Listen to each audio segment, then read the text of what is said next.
Bienvenidos a los 10 días de oración. Hoy es el día número 5. Hoy hablaremos sobre espiritual o carnal. ¿Cuál es la diferencia?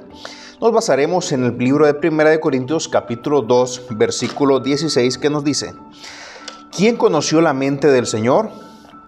¿Quién lo instruirá? Pues bien, nosotros tenemos la mente de Cristo. Antes de definir cuáles son las personas espirituales y cuáles son las personas carnales, debemos de recordar que no estamos hablando de pecadores y no pecadores. Todas las personas, tanto carnales o espirituales, son pecadores y necesitan un Salvador. Nuestra justicia solamente proviene de Dios, y antes de poder definir en dónde nos incluimos, si en espirituales o carnales, eso depende únicamente de nuestra relación con el Espíritu Santo. Dios ha estipulado que no podemos cortar nuestra relación con el Espíritu Santo sin dañar nuestra conexión con el cielo. En el libro Deseado toda la gente, en la página 288, encontramos lo siguiente: pero el que rechaza la obra del Espíritu Santo se coloca donde el arrepentimiento y la fe no pueden alcanzarle. Es por el Espíritu Santo como obra Dios en el corazón. Vale la pena que recordemos que la única persona a la que podemos evaluar como espiritual o carnal es a nosotros mismos. No podemos nosotros evaluar a alguien más y decirle usted es espiritual o usted es carnal. Somos nosotros mismos quienes debemos de evaluarnos en esa condición y saber a qué grupo estamos perteneciendo. Queridos amigos, la buena noticia es que si estoy decepcionado por lo que Dios está revelando en mi corazón y veo la condición en la que me encuentro, la buena noticia a pesar de todo esto es que Dios puede empezar a cambiar tu vida hoy mismo. Definamos entonces cuál es una persona carnal. Una persona carnal puede tener una relación fingida o dividida con Dios. Esta persona carnal puede ser silenciosamente indiferente al Espíritu Santo o también puede hacerlo abiertamente rechazando al Espíritu Santo. Escucha lo que dice el apóstol Pablo en 1 Corintios capítulo 3 versículo 1 al 4 respecto a la persona carnal. De manera que yo, hermanos, no pude hablaros como a espirituales, sino como a carnales, como a niños en Cristo.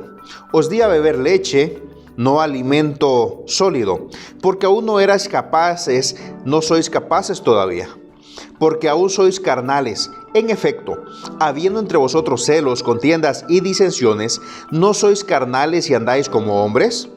Pues cuando uno dice yo ciertamente soy de Pablo, y el otro yo soy de Apolos, ¿no sois carnales?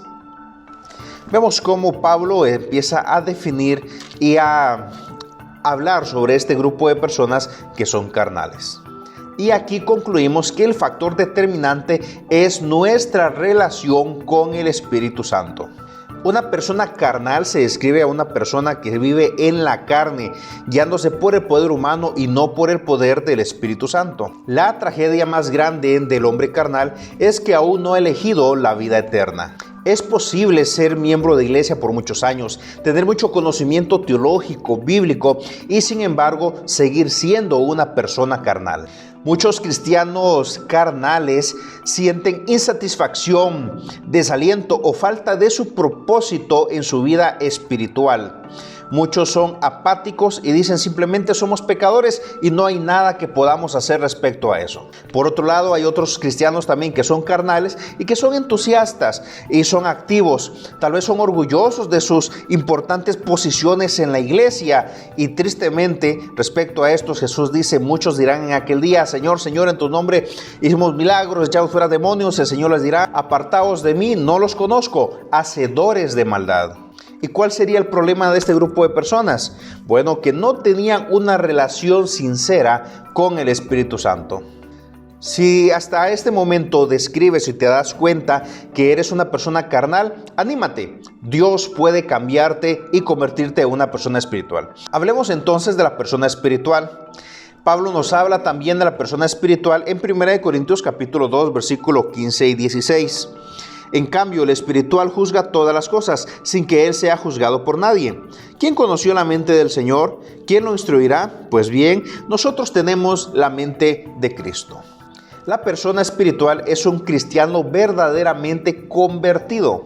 Aunque es nacido pecador, es llamado espiritual por su relación viva y creciente con el Espíritu Santo.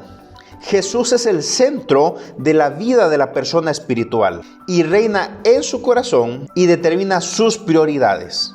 La persona espiritual se ha comprometido completamente con Jesús y pide cada día el derramamiento del Espíritu Santo. En el contexto de la Odisea, el espiritual puede ser llamado caliente. En la parábola de las 10 vírgenes puede ser llamado sabio. La persona espiritual experimenta la vida más abundante y está lleno de toda la plenitud de Dios. Él se regocija de que ha sido salvado por fe. Aunque la persona espiritual enfrenta contratiempos y tentaciones, él fija sus ojos en Cristo. Así que, amigo, hoy es el día para que oremos a Dios y le pidamos que seamos más espirituales. Recuerda siempre orar por esa lista de oración que tienes, de esas personas que has incluido, por las cuales estás orando en estos 10 días de oración, y pidamos a Dios que nos ayude cada día a ser más espirituales, que podamos vivir una vida espiritual sincera en Cristo Jesús y que sea Él el que pueda darnos esa alegría abundante. Que el Señor te bendiga. Nos vemos el día de mañana.